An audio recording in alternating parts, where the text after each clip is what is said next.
Opa! Em Kingdom, nós acompanhamos uma história que retrata através de uma narrativa fictícia o período histórico das guerras de unificação da China, criando uma história fantástica, mas que ainda se utiliza dos principais eventos e figuras de destaque que atuaram nesse período. E há um bom tempo eu trago em meio aos vídeos de Kingdom aqui do canal, alguns contextos e curiosidades sobre as inspirações históricas que o Hara, autor do mangá, se utiliza, principalmente quando eu falo sobre os seus personagens, tendo também toda uma playlist de shorts no canal focada nisso. Mas há tempos muitos de vocês que acompanham o canal me fazem diversas perguntas sobre diferentes acontecimentos e personagens da obra, se questionando se isso realmente aconteceu ou se tal personagem foi realmente assim, dentre várias outras semelhantes. Por isso eu fiz um post na comunidade do canal pedindo para que vocês fizessem perguntas sobre as inspirações de Kingdom e que eu iria tentar respondê-las em vídeo. E bem, cá estamos nós, onde eu vou tentar responder o máximo de perguntas que vocês fizeram e trazer algumas outras curiosidades interessantes sobre a obra e a história, onde eu também já quero fazer um pedido aqui no início do vídeo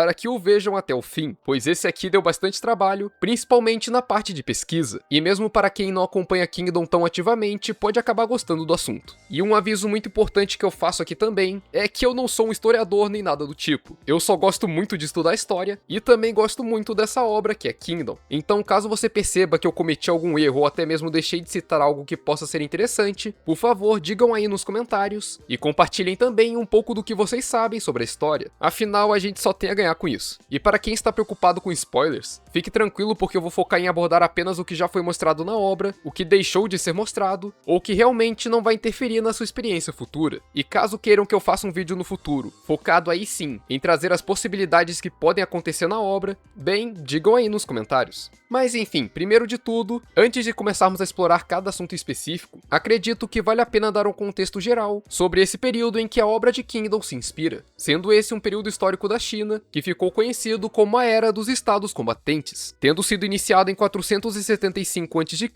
e durando até aproximadamente 221 a.C., sendo uma era onde os estados independentes da China estavam em conflitos constantes entre si, sendo cessado apenas depois que Qin Shi Huang, o rei do estado de Qin, conseguiu tomar todos os outros 6 grandes estados, dessa forma unificando a China e se tornando o primeiro imperador. E Kingdom retrata justamente esse período das guerras de unificação, desde a ascensão ao trono de Qin Shi Huang, conhecido na obra pelo nome de Eisei, que por sua vez é uma tradução, vamos dizer assim, em japonês do seu nome de nascença chinês, que é Ingzeng. E no mangá nós acompanhamos como protagonista Xin, que por sua vez também é inspirado em uma figura histórica desse período, que foi o general Li Xin, um dos principais generais do estado de Qin durante as guerras de unificação da China, onde, aproveitando a deixa, vamos começar a responder sobre as inspirações históricas dos personagens que vocês perguntaram, começando pelo Xin, onde a principal diferença já ser destacada é que Li Xin não era um servo tal como o Xin da obra. Na verdade, Li Xin já fazia parte de uma linhagem bem influente no estado de Qin, principalmente no campo militar e político, com o Hara tendo feito essa mudança por uma escolha puramente narrativa, ao querer retratar a ascensão de Xin e mostrar aos poucos para o leitor como eram os níveis dentro do exército de Qin, indo desde o soldado raso até os grandes generais, tornando toda a evolução do personagem algo muito mais progressivo e natural. E a escolha de usar Li Xin como inspiração para o protagonista da obra se vem justamente por ele ser uma figura que estava ativamente presente nas maiores campanhas de conquista dos demais estados, sendo até responsável por liderar algumas delas. Além de ser considerado um dos maiores generais do período, também não se tendo muitas informações sobre ele no início do reinado de Ingzeng, trazendo mais liberdade para o autor trabalhar esses primeiros anos do personagem, com além das suas próprias conquistas, a sua linhagem ainda tendo grandes feitos na história da China, como por exemplo seu tataraneto Li Guang, que também foi um dos generais mais famosos do seu tempo,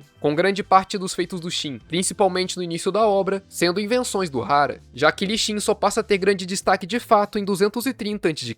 durante a sua participação na conquista do estado de Han, e posteriormente passando a participar de outras grandes campanhas que lhe trouxeram maior reconhecimento. Mas como eu disse, não temos grandes detalhes sobre a figura em si anteriormente a isso, muito menos nos primeiros anos de governo de Qin Shi Huang, com a própria proximidade entre Xin e Eisei sendo algo criado para o mangá. E aproveitando que eu falei dele, alguns de vocês me perguntaram em vídeos anteriores se a ascensão de Eisei foi de fato tão conturbada, e se ele foi mesmo prisioneiro de Zhao na sua infância. E sim, Qin Shi Huang foi de fato prisioneiro político do estado de Zhao durante quase toda a sua infância, vivendo na capital Handan, onde sofria uma violência constante por parte do povo de Zhao, tendo assumido o lugar de seu pai Zhuang Xiang, que era prisioneiro antes dele, e o entregou ao estado inimigo em troca da própria liberdade, e dessa forma retornar a Qin para assumir o trono. com Qin Shi Huang só deixando Zhao em 247 a.C. para assumir a posição como herdeiro legítimo de Qin, e ascendendo à posição de rei quando tinha apenas 13 anos de idade, o que levou a sua intensa disputa pelo poder com seu chanceler e regente Lu Buei, a inspiração histórica do Ryo Fui, que de fato foi um comerciante que conseguiu crescer politicamente no estado de Qin, graças a ter sido responsável por conseguir a liberdade de Xuanxiang. Posteriormente, Lu Buei tentou dar um golpe para assumir o trono de Qin Shi Huang, mas acabou falhando no processo, após o jovem rei de Qin atingir a maioridade e passar a ter o poder absoluto do reino, com Lu Buei ainda tentando dar um último golpe, articulado junto com a mãe de Qin Shi Huang, que era amante de Lu Buei. Sim, o Hara não criou esse caso entre a mãe do Eisei e o Ryo Fui, ambos de fato foram amantes. E com também Lu Buei tendo sido de fato quem apresentou ela para o pai de Qin Shi Huang. E posteriormente ao fracasso desse último golpe, Lu Buei foi exilado e faleceu após consumir veneno, temendo uma retaliação maior pelo rei de Qin, mostrando que muito do confronto entre Ryo Fui e Eisei em Kingdom possui sim uma grande base em acontecimentos reais dos primeiros anos de governo de Qin Shi Huang. Outro personagem que me perguntaram muito sobre foi o Olsen, o que já era algo que eu esperava, já que sua inspiração histórica, Wen Jie, foi o maior general do estado de Qin durante as guerras de unificação da China, sendo responsável por comandar as principais e maiores campanhas de conquista desse período, como a conquista dos estados de Zhao, Yan e Shu, com seus feitos o fazendo ser reconhecido até hoje como um dos generais mais importantes da história da China, justamente por ter sido uma figura essencial para a sua unificação, não sendo à toa que o Haro retratou sendo tão presente e sendo um dos maiores estrategistas da obra, com uma curiosidade extra, sendo do porquê do Olsen ser retratado como sendo uma figura tão misteriosa e com o sonho de ter o seu próprio reino em Kingdom, com isso também vindo de uma base histórica, onde haviam rumores dentro da corte de Qin que devido à alta popularidade e poder de Wen Jie, ele poderia tentar dar um golpe de estado, e ao invés de Wen Jie negar essas acusações, ele na verdade manteve esses rumores e utilizou eles ao seu favor, para dessa forma receber mais recompensas que o normal, como uma garantia pela sua lealdade a Qin. O cara era realmente um grande estrategista. Outro personagem que obviamente também teve muita gente que perguntou sobre foi o Hiboku, o principal antagonista da obra, onde realmente não havia posição melhor para ele, já que sua inspiração histórica, Li Mu, também é considerado um dos maiores generais desse período, tendo sido o maior pesadelo de Qin durante as tentativas de tomar o estado de Zhao, sendo reconhecido como um grande estrategista e tendo destaque desde 265 a.C.,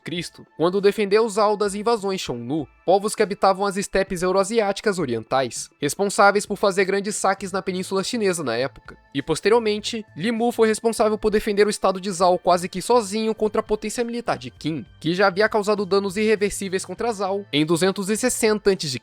na Batalha de Shanping, quando o general Baiki de Qin, a inspiração histórica do general Hakuki, massacrou em torno de 400 mil habitantes de Zhao, desde soldados até civis. Sim, o acontecimento retratado na obra pelo massacre de Shouhei foi real, e por conta dele, Zhao se encontrava muito enfraquecida nos anos posteriores. Mas mesmo nessa situação, Li Mu conseguiu derrotar Qin em duas grandes invasões, uma feita em 233 a.C.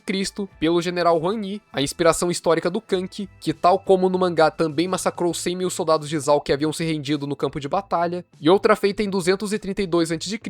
pelo general Wen Jie, com a morte de Li Mu se tornando um dos objetivos de Qin, conseguindo subornar membros da corte de Zhao para convencer o rei do estado de que Li Mu pretendia dar um golpe para assumir o poder, resultando na prisão e execução do mesmo em 229 a.C.,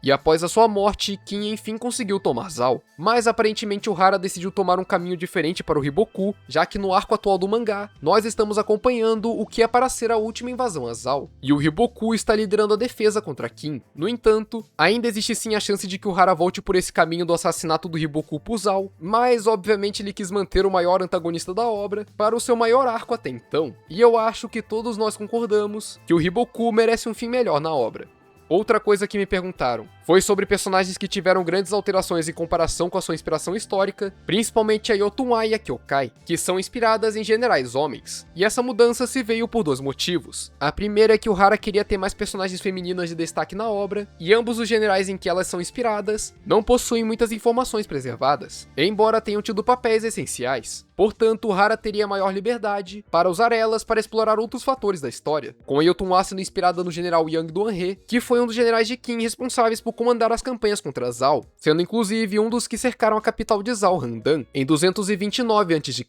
com Wen Jie e Qian Lei, que por sua vez é a inspiração histórica da Kyokai, e que não se tem quase nada sobre essa figura, além dessa sua participação no cerco de Handan e uma breve participação nos preparativos para a invasão do estado de Yan, com a falta de informação sobre as figuras históricas, dando liberdade para o Hara trabalhar outros conceitos, como no caso da Yotun-A, trazer a participação das tribos da montanha, que são inspiradas em povos que habitavam o norte de Qin e que de fato atuaram como uma força aliada em algumas das suas campanhas, embora suas contribuições tenham sido quase apagadas da história. E a Kyokai, por sua vez, serviu para ajudar no desenvolvimento da parte mais mística de Kingdom, além de ela ter muitas inspirações em histórias do gênero Wuxia, onde humanos comuns conseguem atingir habilidades de luta sobrenaturais por meio de treinamento em artes marciais e cultivo de energia interna, com ambas as personagens ajudando o Hara a abordar diferentes assuntos que ele tinha interesse em trazer para Kingdom. Por fim, vale ressaltar que por mais que Kingdom se utilize de muitas figuras históricas para criar os seus personagens, a grande maioria deles ainda são obviamente criações originais do Hara, onde eu acho que o melhor exemplo é a Kaioten, que é inspirada em uma obra do Hara anterior a Kingdom, chamada Kongo, que também se passa nesse período histórico das guerras de unificação da China, e nela o Hara criou uma personagem chamada Li Tian, que era a irmã mais nova de Li Xin, sendo a inspiração da Ten em Kingdom, não sendo à toa que ela é considerada como uma irmã mais nova para o Xin.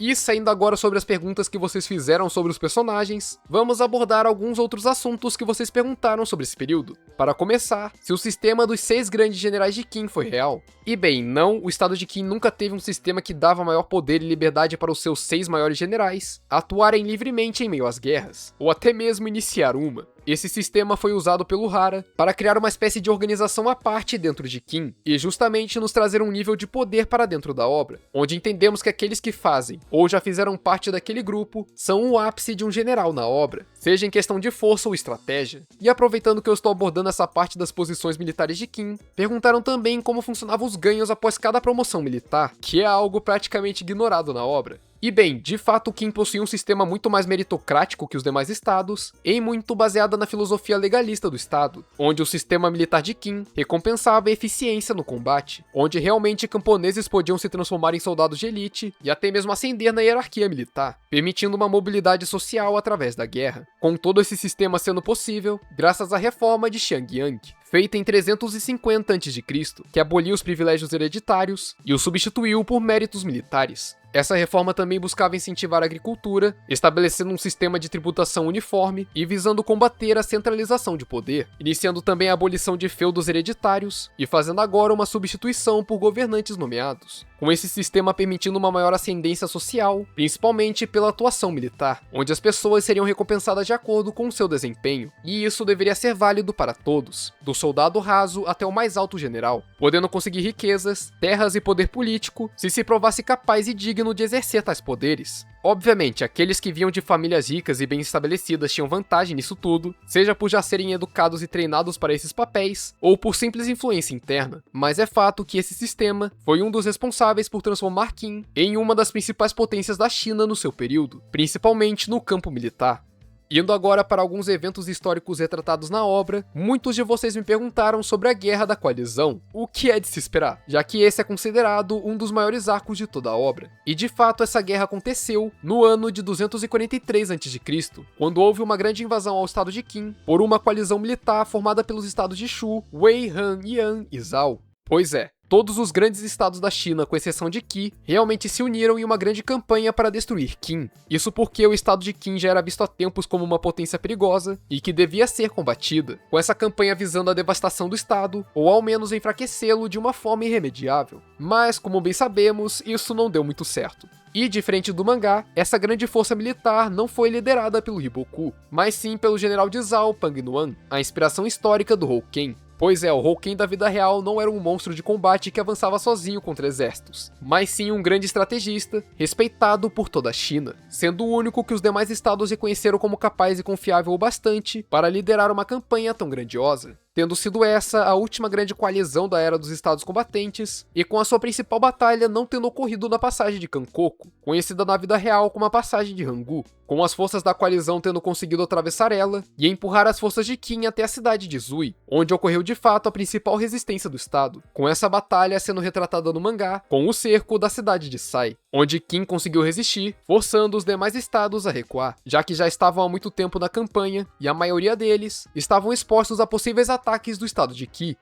Outra campanha que vocês me perguntaram sobre foi a campanha do Arco de Gyou, quando Qin invade Zhao, visando tomar parte do território, que daria acesso para as futuras invasões da região. E esse arco, por sua vez, é inspirado na invasão da região ocidental de Zhao, também conhecida como a Campanha de Ye, que ocorreu em 236 a.C.,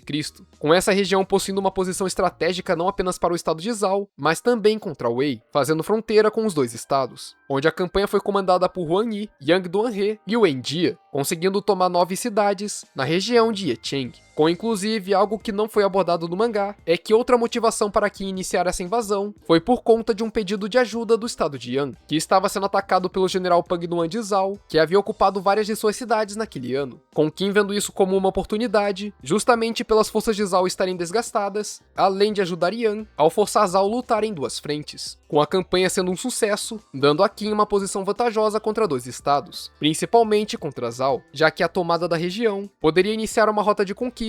rumo à capital do estado, e posteriormente com os generais Huan Yi, Yang Duanhe e Wen Jie sendo convocados mais vezes para liderar invasões contra Zhao, dada a efetividade que eles tiveram trabalhando em conjunto nessa campanha.